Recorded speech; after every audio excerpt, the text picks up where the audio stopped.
मित्रांनो, जय महाराष्ट्र।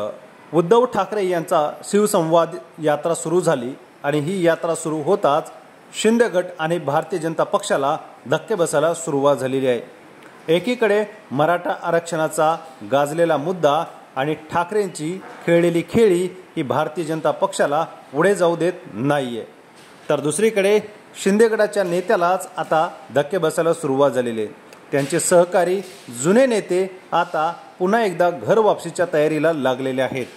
मराठवाड्याच्या जनसंवाद यात्रेमध्ये उद्धव ठाकरे यांच्या सेनेमध्ये महत्त्वाचे पक्षप्रवेश झाल्याने शिंदे गटातील आमदार आणि मंत्री महोदय यांचे मात्र धाबे दणाणलेले आहेत। यामध्ये संजय शिरसाट असतील, संदीपान भुमरे असतील, छत्रपती संभाजीनगर या ठिकाणी महत्त्वाचे 2 पक्षप्रवेश झाले। वैजापूरमध्ये भारतीय जनता पक्षाला सोडचिठ्ठी देत डॉक्टर परदेशी यांनी प्रवेश केला, तर संदीपान भुमरे यांच्या पैठणमधून सचिन घायाळ पाटील यांनी पक्षप्रवेश केलेला आहे। सचिन घायाळ पाटील आल्याने या ठिकाणी संदीपान भुमरे यांचे सुपुत्र जे विधानसभेची तयारी करत आहेत त्यांच्यासाठी हा धक्का मानला जातोय। या ठिकाणी सचिन घायाळ पाटील हे संत एकनाथ सहकारी साखर कारखान्याचे हे संचालक आहेत, पेशाने ते सीए आहेत आणि यांच्या येण्याने मात्र ठाकरेंच्या सेनेला अधिक बळ मिळालेलं आहे।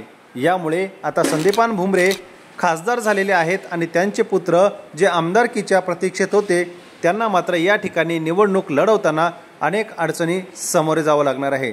एकीकडे ठाकरेंचा जनसंवाद यात्रेमध्ये घेतलेला हा मेळावा अतिशय फलदायी ठरलेला आहे, तर दुसरीकडे संदीपान भुमरे आणि शिंदे गटाला या ठिकाणी धक्का बसलेला आहे। सचिन घायाळ पाटील यांच्या सहकारी साखर कारखान्याला अमित शहा यांनी सुद्धा भेट दिली होती। भाजपशी कनेक्ट असलेले आणि जनसामान्य माणसामध्ये एक सामान्य व्यक्तिमत्व म्हणून सचिन घायाळ पाटील यांच्याकडे बघितले जाते। त्यांच्या पक्षप्रवेशाने उद्धव ठाकरे यांच्या मशालीला या ठिकाणी अधिक बळ मिळालेला आहे आणि पुढचा आमदार हा ठाकरेंच्या सेनेचाच असेल असा विश्वासही यावेळी व्यक्त केलेला आहे। त्यांच्या येण्याने शिवसेनेला फायदा होईल का? कमेंट करा व चॅनलला सबस्क्राईब करा। धन्यवाद। जय महाराष्ट्र।